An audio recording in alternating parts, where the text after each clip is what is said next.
The January transfer window opens in a few days, and today we discuss one player every WSL club should sign. Now, we're not interested in rumour or conjecture, instead we offer a sensible transfer each club should make to improve their squad for the second half of the season. Make sure to leave your suggestions in the comments below. This is one player every WSL club should sign in January. Alright, let's get into it then. The January transfer window opens up in a matter of days. So in today's video, we're going to look at one player that each club should sign going into this January transfer window. In this video, we're not really looking at rumour and conjecture, so we're not scrolling through news sites looking for links or looking at what fans might want. We're trying to have an objective view. What player would suit that club that is reasonable and a realistic target? Have I put that well, Harry? Yeah, I like January. I think it's not only a good month, but it's a big time of the season. It's an opportunity for teams that have struggled to pick up players to boost their form. It's an opportunity to bring in replacements for injuries, and it kind of gives everyone a second chance to reignite their seasons and to hit 2025 with a bang and end up having a good campaign after what could have been a pretty tough start. It could be argued it's the most important month of the year in the football calendar, because if you get the January transfer window wrong, that could spell disaster. So with that said, let's have a look at some deals we think should be made. We'll start then with alphabetical order. So we'll start with Arsenal. Harry, Arsenal, I'm going to put forward Chloe Kelly. I think we've spoken quite a lot this week about Chloe Kelly. We did a video the other day talking about her and her future, and I think there will be other suitors, but I think she'll be very well suited to Arsenal. I think if you look at Arsenal's, the makeup at the moment of their squad, they've got four wingers, I would say, Caldente, Caitlin Ford, Beth Mead, and Lena Hurtig. Now, I can't really see Lena Hurtig being there beyond the end of this season, so that only leaves them with three. So I think there isn't room for another one, Harry. Yeah, very much so. As we say, Arsenal have got to January and they find themselves in a position where they are fighting on four fronts this season, and they will look to win all four competitions. Yes, the league is a bit far off, but again, they could still be in that fight depending on what they do in January. I think Kelly's a very, very good player. It makes sense for Arsenal to bring in another rotation option to help share out the minutes and to make sure that when you are rotating, you still have a high quality 11 out onto the pitch. And for Kelly, I think she'd be happy just to play any minutes whatsoever at the moment. Any move for her is better than staying where she is. So Arsenal would be a perfect destination because it means she can stay in the WSL and can still play football in England. And for Arsenal, it would really boost their ranks and just raise the ability of that squad a little bit more. Yeah, I think the issue for Arsenal is that they wouldn't be able to offer that starting role. If she were to go somewhere like PSG or a team in the NWSL, there is a good opportunity there that she would be a starting player. So they are disadvantaged in that fact, but they do have the added sort of pull factor of having so many English internationals. I think it is a well-known fact now that Arsenal are pretty much signing all the Lionesses that they can. So I think she would add to that. It's worth saying as well, I think the player that a lot of people will be talking about here, will be shouting in the comment section now, is Kira Walsh. And that is worth saying, but I just don't see that transfer happening for Arsenal in January. I think they'll probably make a move for her in the summer when she's available for free, rather than go out and spend somewhere around $1 million now. That doesn't make any sense. So I think they'll wait and get Kira Walsh in the summer. I do think that transfer will happen though. As for right now in January, if Arsenal want to kick on in the form they're in, I think adding another winger, adding a bit of depth. I think the only other place in their squad they're a little bit light is defence midfield. But as I say, I think Kira Walsh will be coming in the summer. We've seen Mariana Caldente covering that role as well.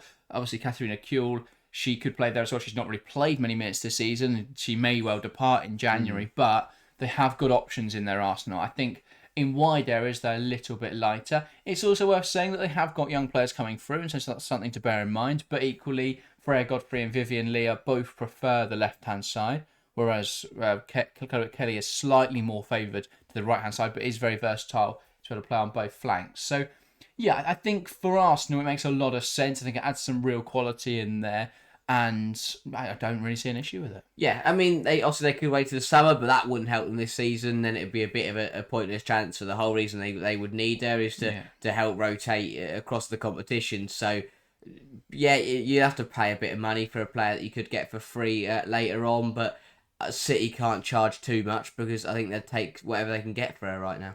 Yeah, I agree with that. And I also think it's worth saying, I think Arsenal right now would be fine without a transfer in January and just leaving the squad as it is, especially since their future of their manager is sort of unknown. You don't want to sign too many players and then suddenly Slagers isn't in the role, and then you've got a whole issue to sort out. So I wouldn't be surprised if they don't do anything in January. I don't think Chloe Kelly is a necessity for Arsenal, but it's about seeing that gap in the market, that option will come up on the market, and then going and trying to sign them. So I think there is an opportunity there, and I think it would be a good addition for Arsenal. And let's move on to Aston Villa then. Now, I was looking for Aston Villa's squad, trying to find some weaknesses. It's not a bad squad. It is a real surprise that they're in the position they are in. And obviously, DePaul has now been sacked. I think, though, for me, defence midfield is probably the one. I think Jordan Nobbs, very, very good player. Lucy Sandforth, equally decent, but there isn't much legs in there.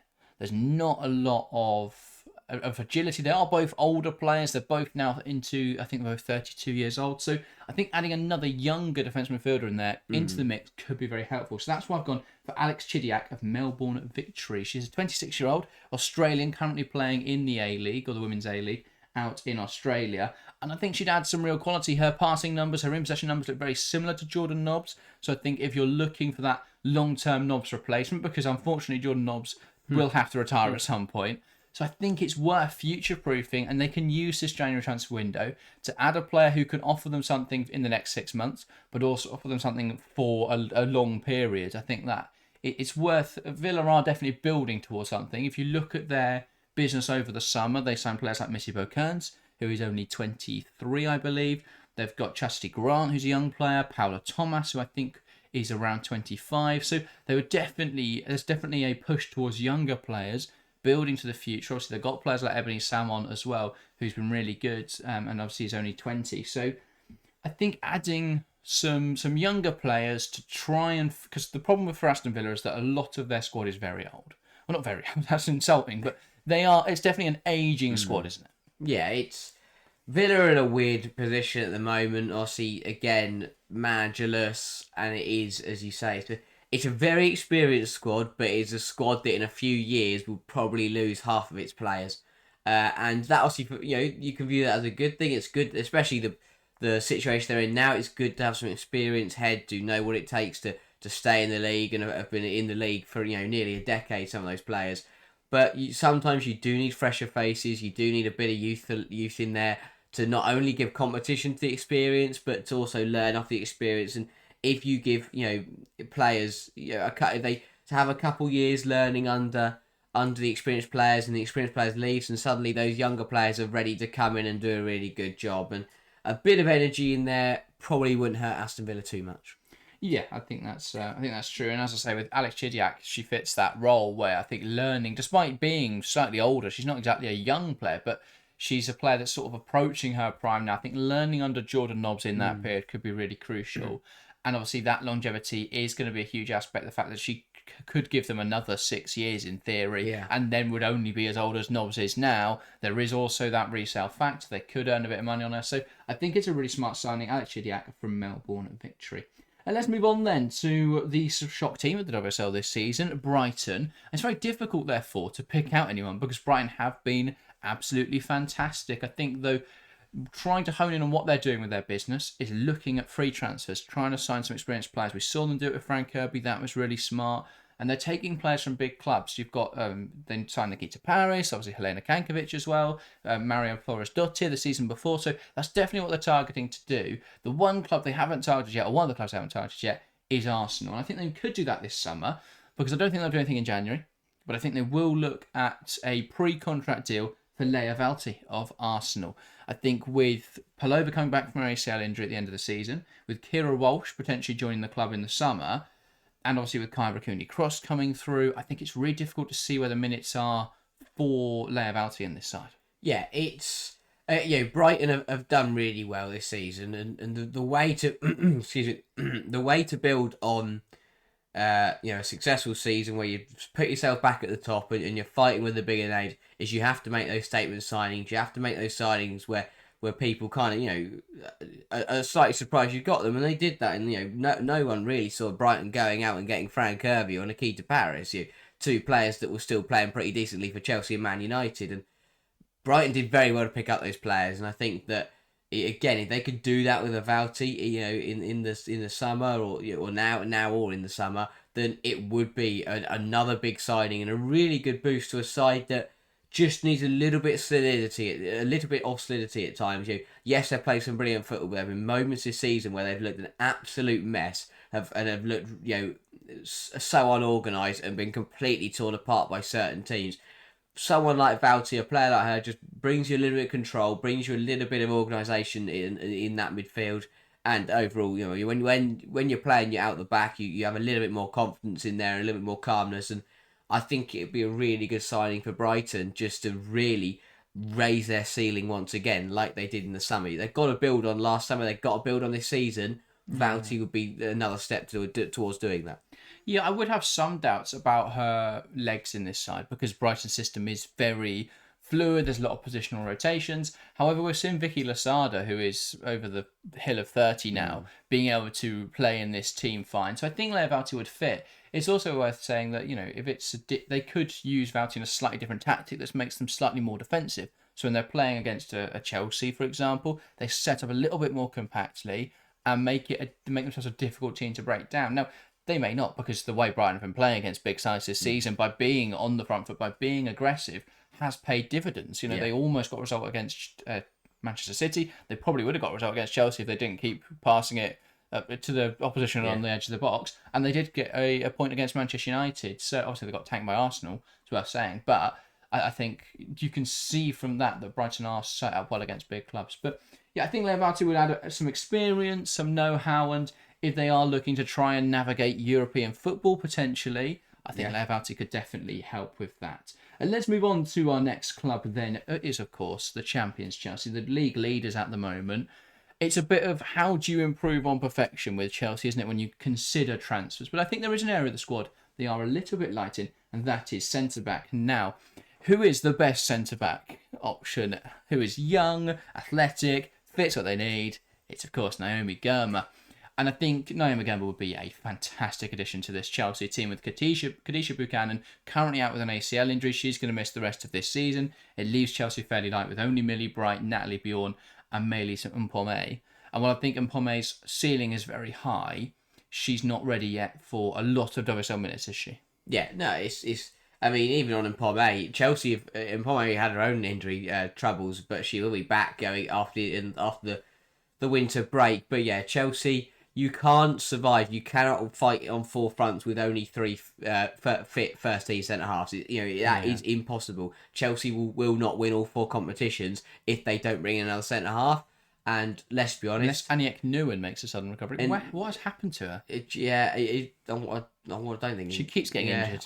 It's one of those. But Girma makes complete sense. It's one of those. This one has actually been. This one is one of those where it has been. I'm leaning into the rumour a little bit. But it makes perfect sense. Chelsea need a centre half. Need another high quality centre half.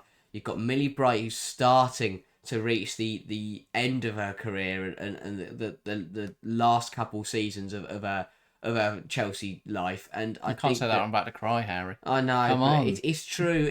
And then I think that Chelsea high quality centre half who's young and will add to this rotation is exactly what they need. And Girma is a no-brainer, a brilliant centre half who definitely doesn't want to play under Jonas Eidevall. Well, that is what I was going to say. Eidevall's just been signed as a San Diego Wave head coach. Does that help Chelsea's chances here? Yeah, if I was Girma, I'd get out there as I possibly can. But yeah, I think that isn't just. I do think Eidevall is a good appointment. That is worth saying. I think tactically he is a good manager. It didn't work out for him at Arsenal. I think he is a good appointment for the San Diego Wave, but his reputation does precede him in that regard. So I do think it's a bit of a motivating factor for players to leave, because you'd have seen how the Arsenal squad didn't particularly like him, didn't particularly take to him. So I wouldn't be surprised if Girma did use that as sort of a tool to lead. Obviously, as well, the current the US Women's National Team manager is Emma Hayes, who is Chelsea through and through. So I think, if she could have a word in Girma's ear, that would be helpful. Yeah, but I think it'd be a fantastic addition. I think that she is the elite centre-back at the moment. Obviously, we've just come out of... Well, we're still in the Wendy Renard generation, really. We're never going to leave it at this rate.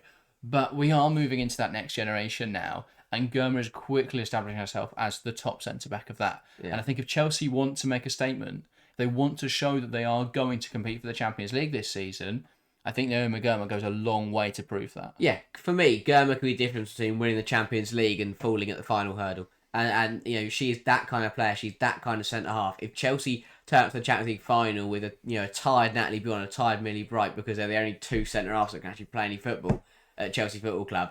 If Germa's in that mix as well, absolutely key for Chelsea, and suddenly it could turn 1 or 2 trophies into 3 or 4. And that is the kind of player that Germa is. That's the kind of ability that she possesses. Yeah. And going forward, it's longevity as well. You have a consistently incredible centre half for a good few years. Well, she's 23, so you can get a decade out Plenty of of Naomi time. Girma. And now, obviously, you would say that she could move, but equally, if she does move, Chelsea are going to fetch a world record transfer fee for a defender.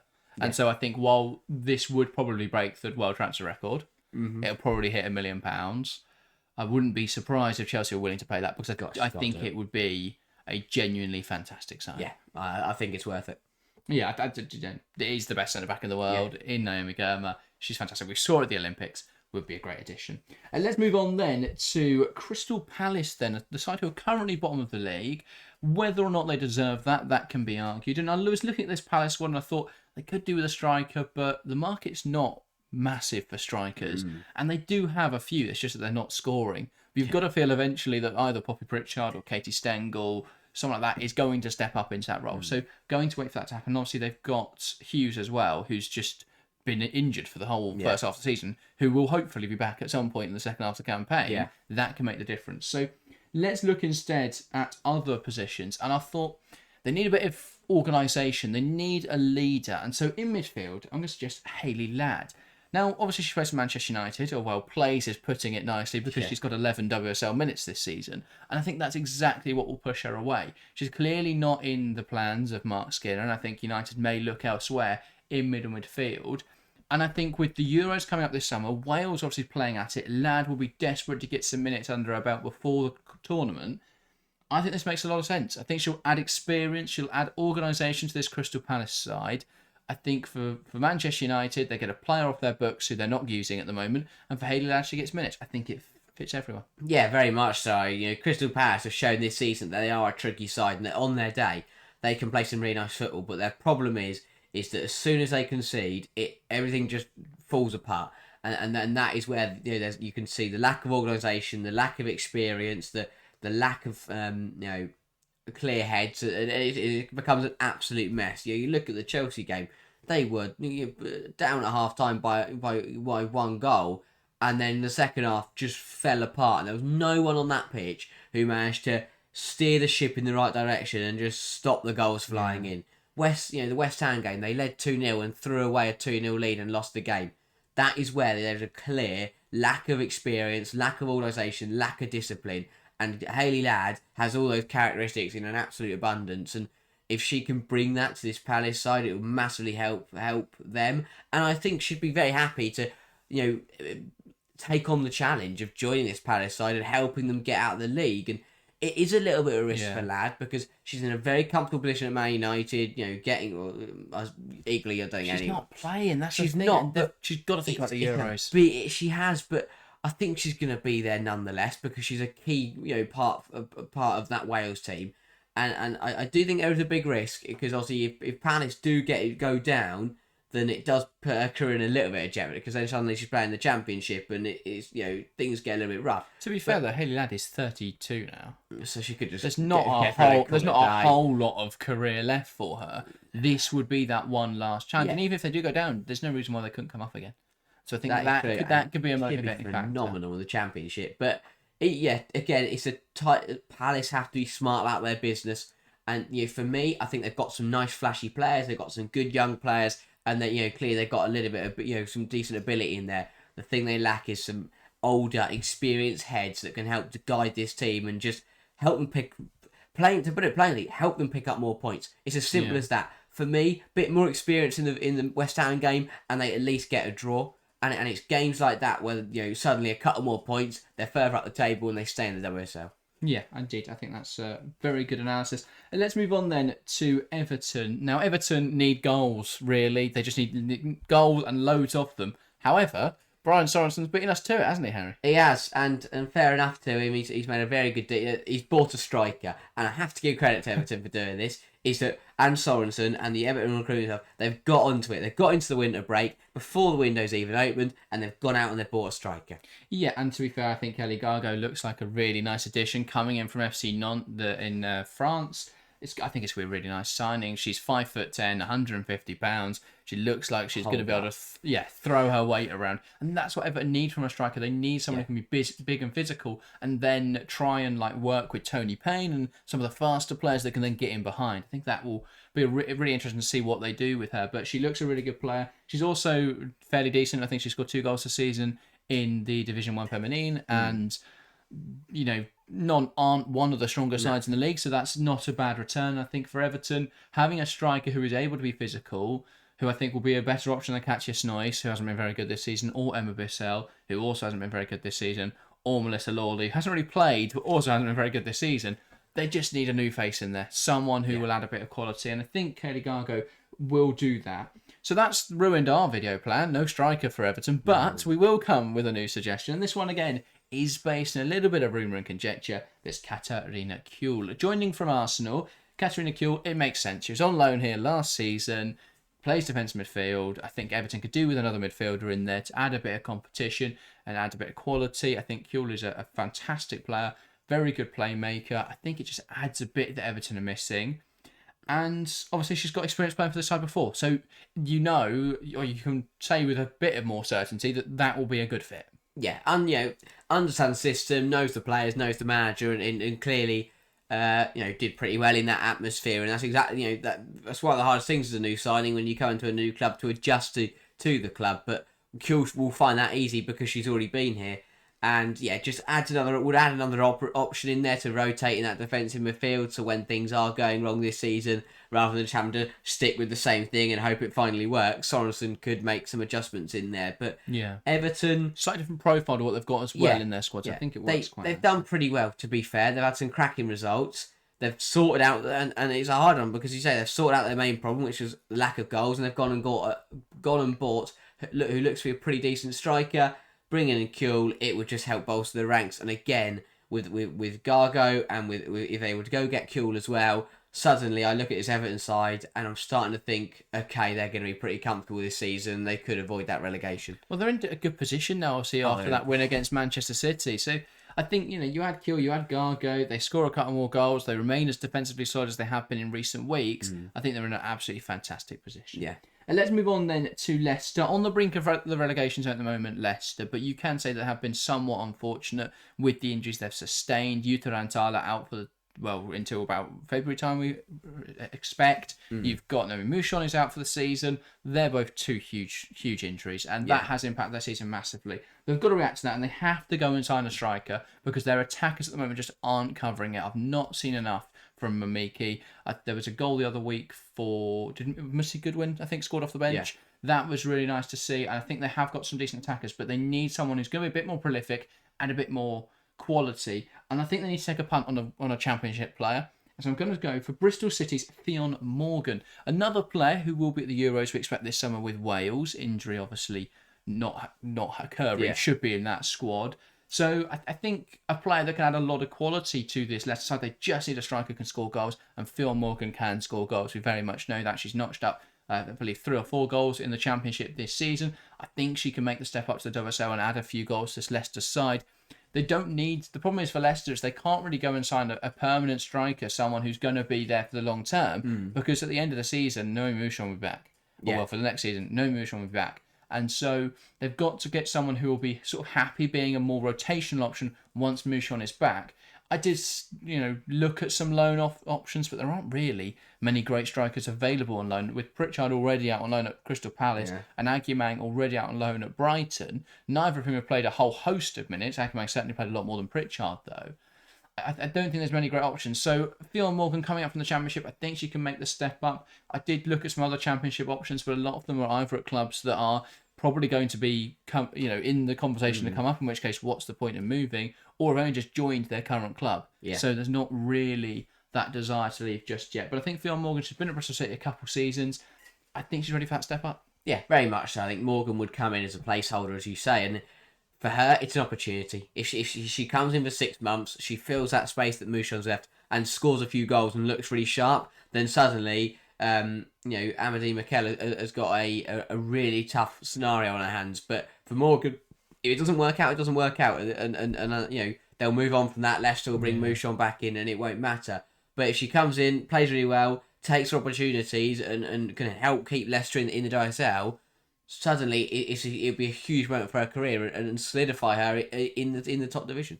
Yeah, more important. I mean, the most important transfer for Leicester this window will be keeping Jutta Rantala. Yes. She's got only 6 months left on her contract. Give her all of the money in the club, throw it at her. just everything you have, because what a fantastic footballer. To lose on a free would be so painful. We saw it last summer with Brighton losing Elizabeth Turland. Yeah. Short-term contracts are a huge issue at the moment in the WSL. And if Jutta Rantala was allowed to leave on a free, she'd probably also go to Manchester United, which would be funny. But that's a real quality player they can't really afford to lose for nothing. No, not at all. Because So if got to not, bear that in mind. season out. Just go down. Yeah, at that point, yeah. Let's move on to Liverpool then. Now, Liverpool have been hit by injuries, so we could name 15 players and their squad still wouldn't look too big. But we're going to look at right wing back because they've been playing Grace Fisk out of position for most of the season. Parry, I think, played very well in the games that she was fit for. She's then been injured since then. But I don't think it's bad to sign a backup right back even once Parry comes back. They want a bit of rotation there. So I picked out Fiorentina's Emma Ferge, or I'm not 100% how to pronounce her name. It's got the Nordic AE symbol. Not 100% how you pronounce that. So I hope that is correct. But she's a right back playing for Fiorentina. I think she'd add a lot of quality to that right-hand side. It would also allow Grace Fisk to go back into her normal position. Ferge's attacking numbers look quite decent, so I think she'd fill that role quite nicely. She is more of a traditional right back, so potentially could play as a right centre half once Parry's back, but I just think it gives you a lot of options on that right hand side. I think on the left hand side, yes, they've only got Taylor Hines, but she never gets injured, and you can play Capox there if you really needed to, so I think they've got options there. On the right-hand side, they've been shoehorning in Grace Fisk, and while she's done okay in that role, it's not where she's best suited, and they've missed her, I think, in the back three. Yeah, very much so. Liverpool need players. They need to invest in January, and the main problem is that they've got so many injuries because they didn't have players in the first place. The reason Parry got injured is because she played every minute of every game at right wing back, and that is why they need a taxing role to play that kind of position. They need to bring in a rotation for her, and even when she's back, manage her minutes. Bring in a rotation, a quality rotation, and just rotate the two between them, and then suddenly, and then by doing that as well, you suddenly help the rest of the side because Fisk can drop back into the back three, which means you're not playing the same three defenders all the time, and you can stop playing. Just stop playing any of the back three because they've all had their moments this season. Gemma Bonnersman is a very good player. She's not been good this season at times, but she's a good player. Yeah, that is true. And and then suddenly I think you bring in some rotation options elsewhere. Then suddenly the players that were covering can go back to their usual positions, and then you start to manage the minutes a bit more. So Liverpool just bring in players. Middle midfielders, just loads of them. Give Matt Beard money to work with, or just give him something to use and let him go and get some players. Yeah, maybe a doctor would be helpful actually because that would help. Physio, more a goalkeeper. They need They need them as well because they're all injured. Hopefully Law will be back. Should be back after the winter break, so they may be all right there. I mean, Matt Beard's not even there for the FA Cup game. No, he's not turning up anymore. But he also got struck down by illness at some point this season. Yeah, it's incredible. Liverpool just need reinforcements, and I hope they get them in January. It'd be a good start with that right wing back, but overall, just sign players. Just loads of them. And let's move on to Manchester City competing for the title. And I think they need a player that is of that calibre. So I'm going to suggest Eula Brand. I think this is a player who takes them to that next level. I think if you're looking at a front three of Hemp, Khadija Short and Eula Brand, that looks very menacing. Now, you've got to bear in mind there's competition for places. So Eula Brand, there's competition for Eula Brand, sorry. Brand is wanted by Barcelona. If Barcelona come knocking, I think she'll probably go. But then you could look at, I believe her name is Jonsdottir, who is also at Wolfsburg and also out of contract this summer, who also plays on the right wing. So there is options there, and she's got a long throw, which is very exciting. I do like a long throw. Rory Delap it into the box. So I think that could be a very nice option. But if that's only a backup to Eula Brand, because Eula Brand would be a fantastic addition. One of the best wingers in the world right now. Very young, exciting player, available for free in 6 months' time. City have to be all over this. Yeah. All over it. There's a reason that Barcelona want her, an absolutely phenomenal player, and that is the type of sign that Man City need. Man City need to find players that are going to take them to that next level and put them on that level with Chelsea. Put them with the ability to challenge and win trophies. That is the one thing City At times over the last couple of seasons, they've lacked players who can just have the ability to just win them a trophy. And Eula Brand is one of those players. And yes, if she goes to Barcelona, go take one of their 900 attackers, because they don't need them all. It's not fair. But overall, yeah, City have to gamble, throw everything at her. You're going to lose Kelly. You can give her Kelly's wages plus whatever. City have got money. We know this. Let's not beat around the bush. City have money. Throw it at Eula Brand, all of it. Give her all the. Save a little bit because they need another defensive midfielder. They really do need a backup tiny amount. And give it some random anyone. But yeah, Brand, City have to be all over it. A top player would be brilliant for City. As you said, that front three you named is absolutely phenomenal. If you then factor in that you can then rotate in Fowler and Firmino is absolutely ridiculous, and Murphy as well coming in this season. And that's what City. And then suddenly City have two different front threes, like Chelsea do. And then suddenly you've got your main front three. And that's without considering that Viviana Miedema can play up front. And then suddenly, he's a striker actually. And then we start to compare them. Well, and City can then start resting in the Champions League and things like that. That's what City need to do. Brand will be absolutely huge. Yeah, I think she'll be an absolutely fantastic addition to this side for Manchester City. Obviously, it's worth saying as well, I think centre-back would be great because Alex Greenwood is now injured. That is worrying. And Alana Kennedy's not good enough, I don't think, anymore. Also and Alexandri, it has been injured and has 6 months left on their contract and is probably going to Barcelona. So they need to consider the fact they've got no centre-backs. They also could do with a backup defensive midfielder because Yu Hasegawa cannot play every minute of every game, or she is going to be struggling come May. Yeah. But yeah, I think they do. There are so many gaps at the moment for City that are probably stopping them fighting for titles, fighting for the Champions League. This summer for me is that's when it comes together. Yeah. So Eula Brand's got to come in the door. She's got to be confirmed by the end of January. Then they're already having a positive summer from there. Then, looking at back up to Yui Hasegawa, looking at someone who can replace her maybe in 10 years' time or 5 years' time when Hasegawa is approaching, her mid-30s. So I think they've got to be looking at that. Got to be looking at centre-backs. They've got Cody Thomas, who is a great young option for the future. They've got Gracie Pryor, who's a great young option for the future. But can they bring in other players? Can they bring in players to compete? If Chelsea are getting Naomi Girma this summer, or this January window, City have got to be reacting to that. City should be all over Naomi Girma because they can offer her starting minutes. They can offer her a huge contract. But they don't. And that's the thing. City have got to invest. They've got to invest in the women's side because there's an opportunity there. They've got some fantastic players. But 2, 3, 4 more, and they are a title contending team, properly title contending team. You look at it now; they're in for a tough summer. They are, but the way to avoid tough summer is get on top of it, deal with it now. Start thinking about it, look ahead, go right. We're gonna have 2 centre halves in our team. One of them is injured and one of them isn't good. So let's deal with that first. We've got one defensive midfielder who will eventually break something if she keeps playing football. Like it's impossible. Hasegawa is human at some point in her life. She's so good. I am suspicious. She will pick up an injury. So yeah, City have to think ahead. Have to start dealing with it now. Use January to start dealing with the summer and figure out what's going to happen. And use January to at least give themselves a chance of winning something this year. Because again, they could go trophyless and that would be disappointing.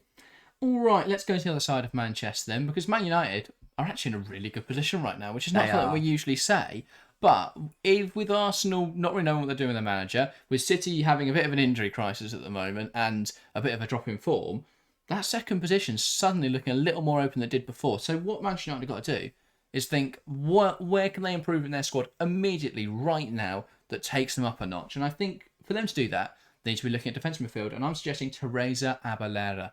I think she's just fantastic. I've been raving about her since I saw her at the World Cup 2023. That's the first time I've properly watched her playing for Spain. I thought she was absolutely phenomenal at that tournament, and I think she's such a good player. It's baffling to me that she doesn't play every minute for Real Madrid. Now, I get that they've got Toletti, who's also a good player, don't get me wrong, but Abelera for me is just so good. And I think if you can offer her a definitive starting role, decent wage packet, I think there's an opportunity there to try and sign her. I think Real love turning over players so quickly. The last 2 summers have been manic at Madrid, and I think you can sort of, take advantage of that. Try and bring in Teresa Abelera. For me, that takes United up a notch. Yeah.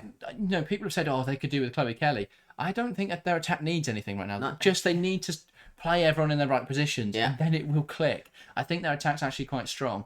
That's something to address in the summer. If there are still doubts over the left hand side, if there are still players not performing, then address that in the summer. But right now, I think if they can bring in Teresa Abelera, it just gives them a lot more defensive solidity in that defensive midfield position. It means they could actually play Dominique Janssen as a centre half, which you never know. Playing in an actual position might be a huge improvement. Well, that's the thing. I think for me, Awujo isn't there yet. I think she's has looked pretty decent at times this season. Who better to learn under? And exactly. And Janssen, I would love to see her back as a rotation centre half. She has started playing well in that defensive role, but United just.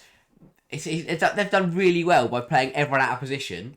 Start putting everyone in position, and genuinely they look like a really scary team. And they could even play Abelera and Dominic Janssen as a pivot. Yeah. And that is not a bad pivot there. No. But if they were to drop Dominic Janssen into centre-back, they could then play her and Laetitia, which is then one of the best centre-back partnerships in the league, or put Laetitia at right back and have a situational back three, whatever they want to do. They've got options. I think it looks really strong. They've just got to add some quality. Teresa Abelera, for me, adds a huge amount of quality. Other positions, they'll probably look in the summer, but maybe a winger, maybe a goalkeeper, because I'm not 100% on Valentine's Joyce still. I think she's done well, but is she up there with Hannah Hampton?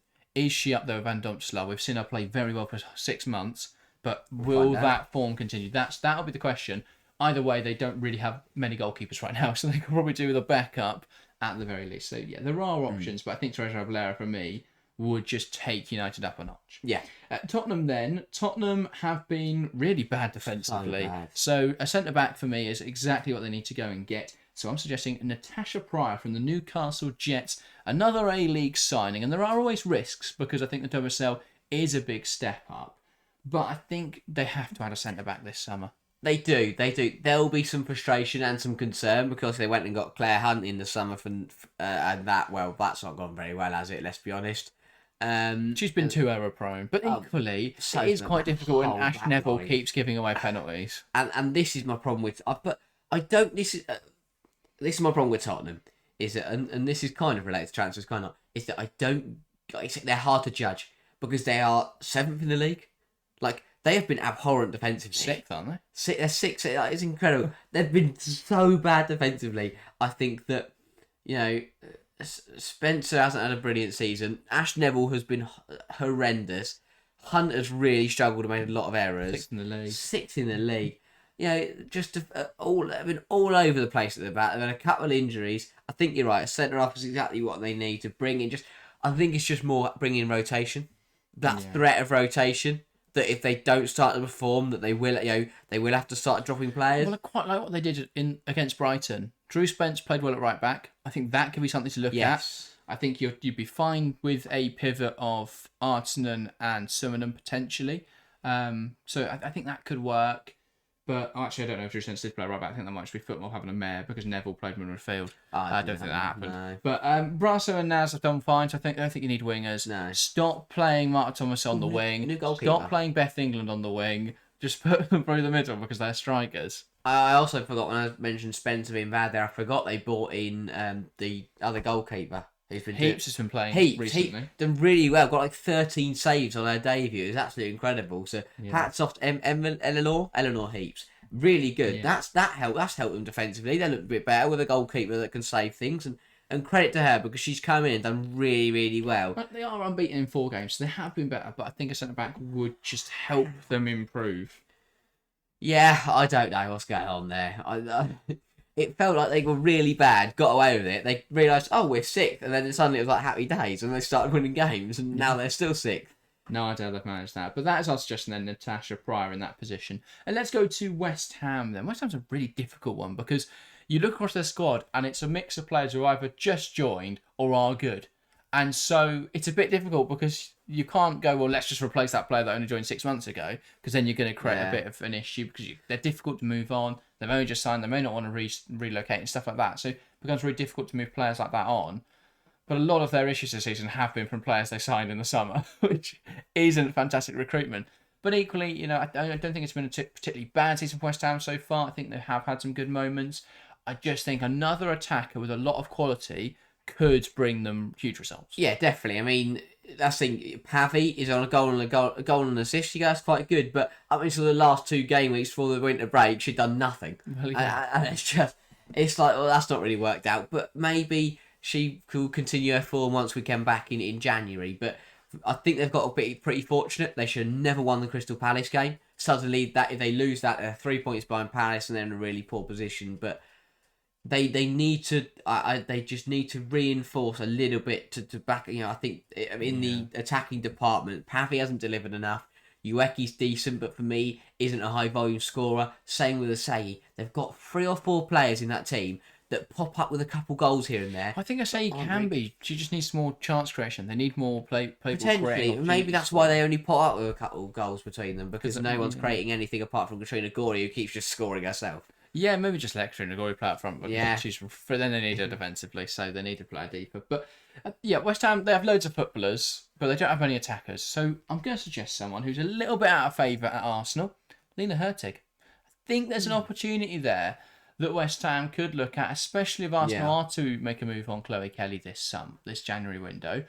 I think there's an opportunity there. I think Hurtig will be more than happy to go and get more minutes elsewhere. Potentially a 6-month loan could be even a nice opportunity if she's not massively keen on a permanent switch to West Ham. She wouldn't have to relocate. She'd just have to get a slightly longer tube to training in the morning, or drive probably. I can't remember if she catches the tube. But you never know. Maybe she does. Or cycle, however she wants to travel. I think this could be a player that adds a lot of quality to West Ham, gives her some more minutes. I think it could be a win-win. Yeah. It's a big step down because at the moment she is part of that Arsenal side. She is getting rotated in. She's playing a lot more under Slagers, to be fair. It's the main thing for me. It's that can you class her as a rotation player? Like, for me, rotation. I mean, it might, and she might towards the end of the season if West Ham don't pick her up. But for me, your rotation players are the ones that you back to start a few games here and there when you need to rest. But she's only playing like she last has literally 10, just 15, been thrown on where they're already 3-0 up because Black Sedius for some reason has gone another 85 minutes without scoring. They're doing some weird things at Arsenal. That's another thing. But West Ham, it'll be a brilliant pickup. Going to be quite a bit of money in terms of wages and sorting that all out. But maybe just stop paying loads and loads of defenders.